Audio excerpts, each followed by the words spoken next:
I'm Delia Ephron, and you're watching Feminomics TV.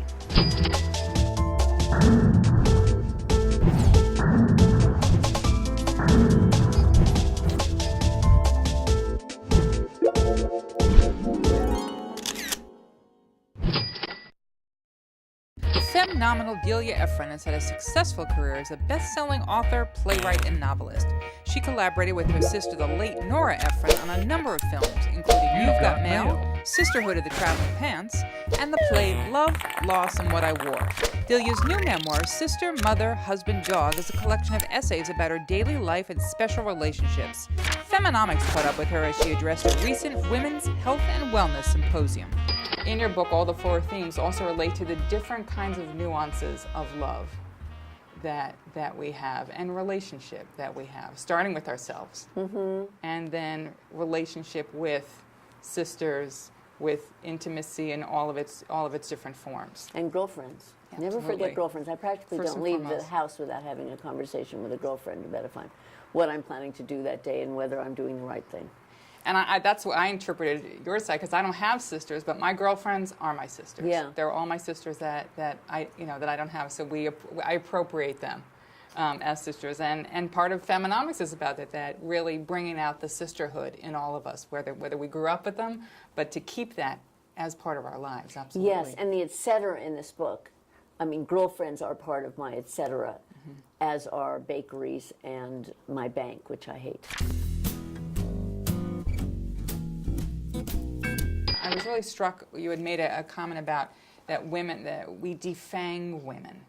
And I thought that was really interesting, and that for us to be thinking about, how do we defang ourselves? Well, I mean, I saw that with my sister Nora. It was so much harder for her to get good reviews. She would do wonderful work, and men who did less wonderful work would get kinder reviews if they didn't like it. I mean, and I noticed, when Hillary Clinton cried in the New Hampshire primary, suddenly everyone liked her. And then she took Chelsea with her to every single stop when she was running for president. And I think that we like to take those women down. I mean, everybody was thrilled when Martha Stewart went to jail. So I think women who just are really strong, that I think the society can go after them. And then they not only defang them, but they defang themselves. In other words, I don't know anything really about Michelle Obama, except that she's a very powerful woman and very highly intelligent, obviously. And she has presented herself almost entirely as a mother. As if her brains are completely beside the point. And that's because people were so angry with her because she was too strident. Right. So, okay, that's what I'm talking about. Now, your mother came from limited means. So, and she was a success at a point that really not a lot of women had careers. None of my friends' mothers worked.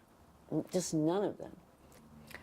She really didn't respect women who didn't work. You could see that she thought she was better than. And she did not have girlfriends, which breaks my heart. And so, I mean, that's curious. Part of the isolation, too. Yeah, totally. Yeah. I thought it's interesting. I had heard that you had said that one of the things she had said to you, I guess, was never buy on sale. Did she have any money rules or different things like that she passed on? What do I think about never buy on sale? Yeah, we were raised in the land of why pay less. She grew up really poor in the Bronx in a, sort of a Jewish ghetto. And I think what happened, she became a writer with my father. They were collaborators on movies like Daddy Longlegs, Desk Set, No Business Like Show Business. They moved to California, and a lot of people reinvented themselves in California, and it was the place where Jews assimilated. And they embraced that. And I think that, one, being a rich woman now, and she made the money herself, she was leaving behind the things that she associated with the Bronx and being poor. Did you see her working at home? Yes. At first, when I was young, my parents worked at 20th Century Fox, and then they started working at home from job to job, which is the way it is now, really. And whenever I came home, they would be, in the room working, and so they were always around in that way. And I certainly saw her working, but at the dinner table, I mean, if I said something funny, my dad shouted, "That's a great line, write it down," and "That's a great title, write it down." And I mean, and my storytelling was extremely appreciated. So it sounds like you kind of honed your craft a little bit at the dinner table. I think the dinner table is really a big deal. I was really, really touched about the whole issue of alcoholism. And are there ways that you've developed in terms of wellness to manage your life? First of all, my mother said to me, never tell anyone what happens here. And you have to tell everyone. Your job is not to protect your mother's job is to protect you, and that's not happening. Mm-hmm. So first of all, it's not a secret. And it's nothing to be ashamed of, and you should tell everyone your whole life. That's what it is, And then there's a whole group of things that comes with it, which is worrying all the time. I mean, you worried as a child, what was going to happen tonight? What move should I make? Where should I, you're looking left, you're thinking something's coming at you from the right. In fact, it usually was. You spend your adulthood looking both directions at once when you no longer need to, but you were trained to.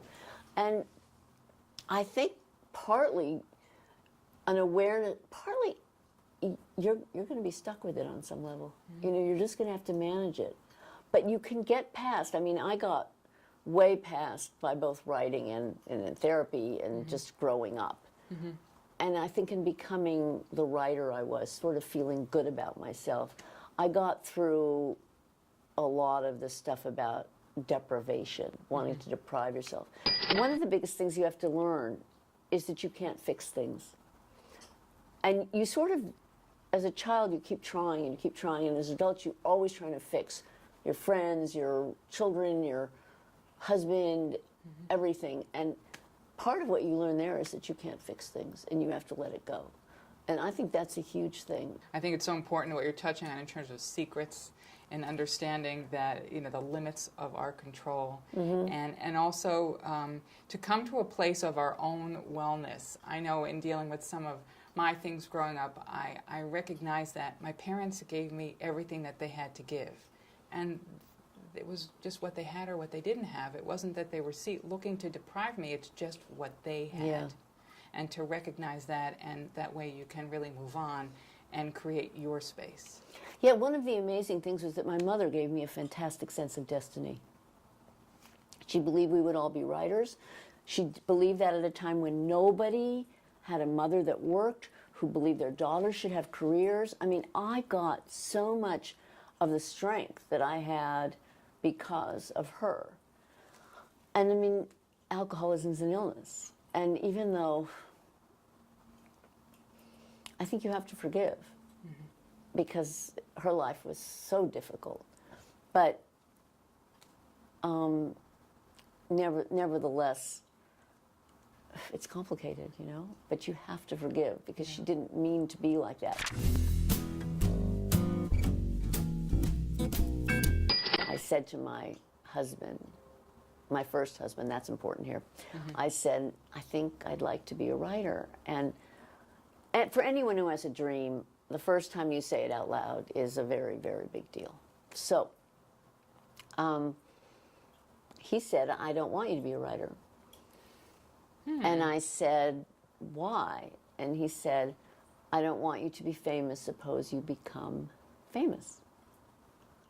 So I said, this is really sad. I said, I promise I won't be famous. Oh. But obviously mm-hmm. I had to leave him because mm-hmm. if the person you're married to wants to crush your dreams with his big fat foot, there is no way you can stay in that marriage. I had a family member who said that I had a great idea that we should have starter marriages and they shouldn't be more than 5 years.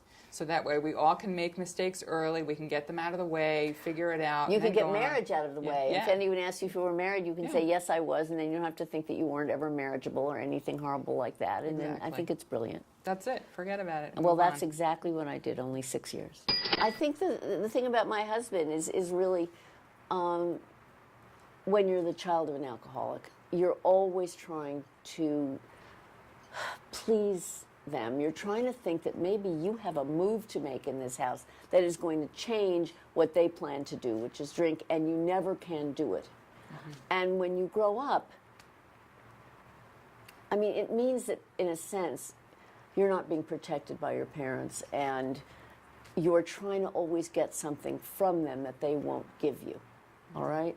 And then you grow up, and that plays out again in your life. You find men, or even just girlfriends, who don't give back in the same way. You have an antenna for it. And part of really finding my husband was actually getting completely past that and meeting a man that was extremely loving.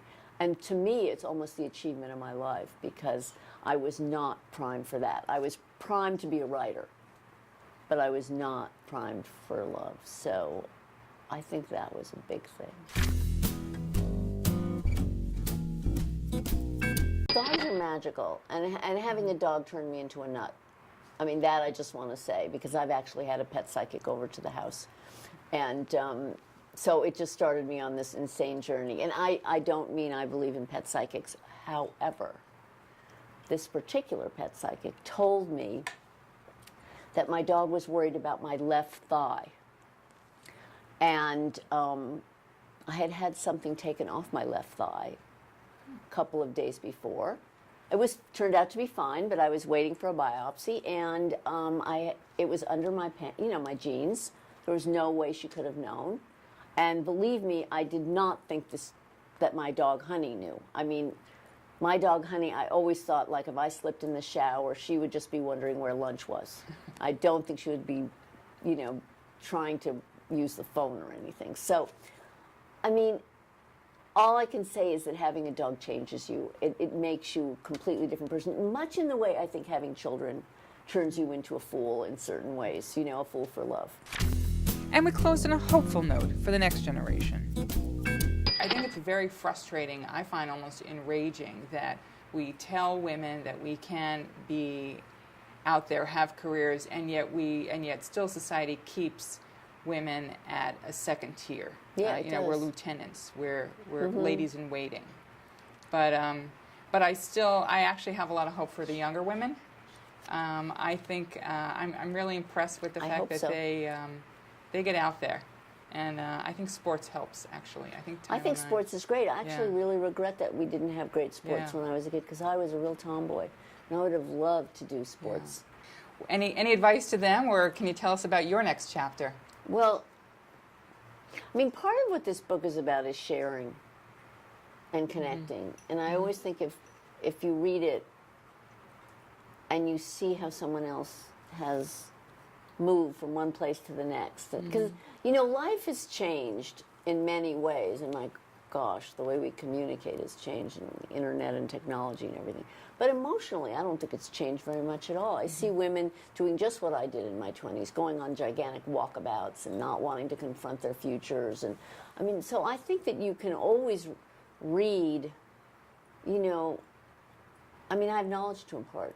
That's one of the gifts of being OLD. So, I like to do that. I think it's important. I think it's important to help people fly, to mentor. That's a wonderful way to put it. Thank you. Thank you very much. Delia. Thank you. Oh, that's all right. She is all the money tonight. All the money tonight. They call me lucky, said lucky thing is I never give up. Lucky loves looking out for number 1, 6, 2, 5, 3, and 4.